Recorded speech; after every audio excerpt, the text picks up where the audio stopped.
Hello दोस्तों, आप सभी का हमारे चैनल स्टडी रूप एजुकेशन में एक बार फिर से स्वागत है। आज के इस वीडियो में हम भारत की पर्वत श्रृंखला के बारे में पढ़ेंगे। चलिए हम एक शॉर्ट में देखते हैं कि भारत में पर्वतों का विस्तार किन किन क्षेत्रों में है।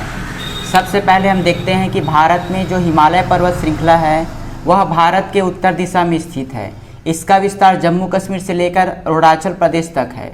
हम आगे देखेंगे कि ट्रांस हिमालय, महान हिमालय, उसके मध्य में आता है हिमाचल हिमालय या फिर जिसे लघु हिमालय कहा जाता है, और उसके नीचे में आता है आपका शिवालिक हिमालय। वहीं अरावली पर्वत जिसका विस्तार गुजरात, राजस्थान से लेकर दिल्ली तक है, यहाँ पर विस्तारित है आपका अरावली पर्वत। यहाँ पर स्थित है आपका विंध्याचल पर्वत। उसके जस्ट नीचे में स्थित है आपका सतपुड़ा पर्वत। यहाँ पर जो पश्चिमी क्षेत्र है वहाँ पर स्थित है आपका पश्चिमी तट पर पश्चिमी घाट, और पूर्वी तट पर स्थित है आपका पूर्वी घाट। यहाँ पर कुछ हिमालय श्रृंखला का जो विस्तार है वह भारत के पूर्वोत्तर क्षेत्र पर है। आज के इस वीडियो में हम हिमालय पर्वत श्रृंखला के बारे में पढ़ेंगे। तो चलिए स्टार्ट करते हैं।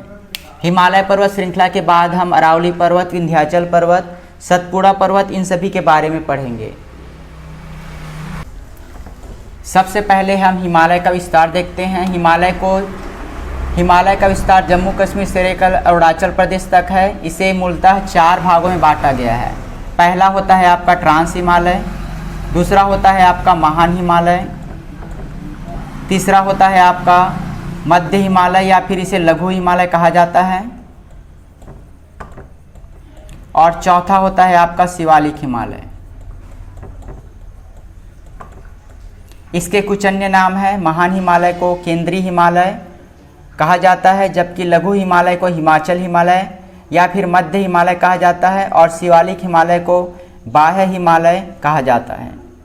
इनके अन्य नामों को याद रखिएगा। ट्रांस हिमालय के अंतर्गत जम्मू कश्मीर राज्य में 4 पर्वत आते हैं। यहाँ पर जो समानांतर में स्थित है आपका काराकोरम, लद्दाख, जास्कर और कैलाश। कैलाश का विस्तार आपका तिब्बत के क्षेत्र में है। कैलाश की सबसे ऊंची चोटी की बात करें तो कैलाश की सबसे ऊंची चोटी है आपका माउंट कैलाश। वहीं अगर हम काराकोरम पर्वत श्रृंखला की बात करें तो काराकोरम पर्वत श्रृंखला में भारत की सबसे ऊंची चोटी K2 गाडविन ऑस्टिन है। जैसा आप जानते हैं कि भारत की सबसे ऊंची चोटी गाडविन ऑस्टिन है, तो यह काराकोरम पर्वत श्रृंखला के अंतर्गत आती है। वहीं विश्व की सबसे ऊंची चोटी माउंट एवरेस्ट है, जो कि नेपाल में स्थित है। इसकी ऊंचाई है 8,850 मीटर। अगला हम देखते हैं महान हिमालय के बारे में। महान हिमालय का विस्तार जैसा मैंने बताया कि यह जम्मू कश्मीर से लेकर अरुणाचल प्रदेश राज्य तक है, और यह बाहरी सीमा बनाती है।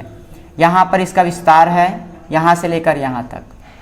कुछ इस प्रकार है। जस्ट नीचे में आपका आता है लघु हिमालय, जिसे हिमाचल हिमालय कहा जाता है, और उसके जस्ट नीचे में आता है आपका शिवालिक हिमालय, जो बाह्य हिमालय के नाम से जाना जाता है, और यह उत्तर प्रदेश जो राज्य है वहाँ पर सीमा बनाते हुए यह निकलती है। इस शिवालिक हिमालय है बाह्य हिमालय, उसका विस्तार पाकिस्तान के पोटवार से लेकर बिहार के कोसी नदी तक है। इसका विस्तार बिहार के कोसी नदी तक है। तो ये हुए हिमालय के बारे में। इसके अगर हम सबसे ऊंची चोटियों की बात करें तो महान हिमालय के अंतर्गत विश्व के कुल 97 जो सबसे बड़ी चोटियां हैं वे आती हैं। चलिए हम इसकी स्थिति देख लेते हैं। महान हिमालय के अंतर्गत आपकी जो सबसे पहली चोटी आती है वो है नंगा पर्वत, और यह जम्मू कश्मीर राज्य में स्थित है। उसके बाद आपका 2 चोटी आती है, पहला है कामेत और दूसरा है आपका नंदागिरी। उसके बाद अगला आता है नेपाल में। नेपाल पर आपका है धौलागिरी, अन्नपूर्णा, माउंट एवरेस्ट, और अंत में आता है आपका मकालू। यहाँ पर है सिक्किम राज्य। सिक्किम राज्य में जैसा आप जानते हैं कि सिक्किम राज्य की सबसे ऊंची चोटी है कंचनजंगा, और अरुणाचल प्रदेश राज्य में एक सबसे ऊंची चोटी है वो है आपका नामचा बरुआ। तो ये जो है मध्य हिमालय, महान हिमालय के अंतर्गत आने वाली कुछ प्रमुख चोटियाँ हैं। लघु हिमालय में जो पर्वतों पे जो घास के मैदान हैं उसे पयार कहा जाता है। याद रखिएगा, लघु हिमालय के अंतर्गत जो घास के मैदान है उसे पयार कहा जाता है। अगला हम पढ़ते हैं दूसरा अरावली पर्वत श्रृंखला के बारे में। अरावली पर्वत श्रृंखला का विस्तार गुजरात राजस्थान से होते हुए दिल्ली तक है। अरावली पर्वत की सबसे ऊंची चोटी की बात करें तो अरावली पर्वत की सबसे ऊंची चोटी है आपका गुरु शिखर।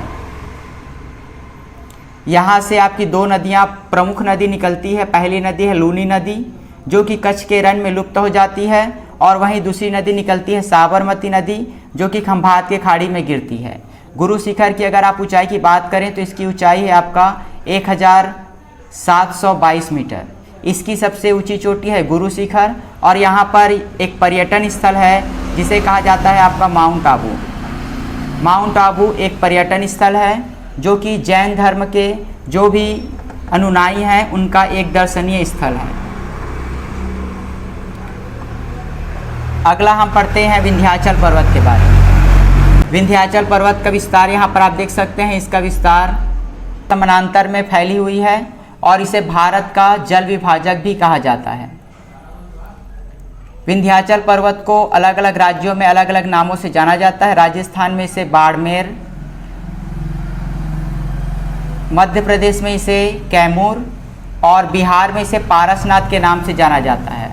विंध्याचल पर्वत का निर्माण लाल बलुआ पत्थरों से और चूना पत्थरों से हुआ है। अगला उसी के समानांतर एक दूसरा पर्वत चोटी है जिसे सतपुड़ा पर्वत श्रृंखला कहा जाता है। सतपुड़ा पर्वत श्रृंखला मूलतः मध्य प्रदेश राज्य में विस्तारित है और यह गुजरात से लेकर यहाँ पर छत्तीसगढ़ की सीमा तक फैला हुआ है। इसे भी अलग अलग राज्यों में अलग अलग नामों से जाना जाता है। गुजरात में इसे राजपीपला, मध्य प्रदेश में इसे महादेव और छत्तीसगढ़ क्षेत्र में इसे मैकाल रेंज के नाम से जाना जाता है। अगर हम इसके सबसे ऊंची चोटी की बात करें तो इसकी सबसे ऊंची चोटी आपकी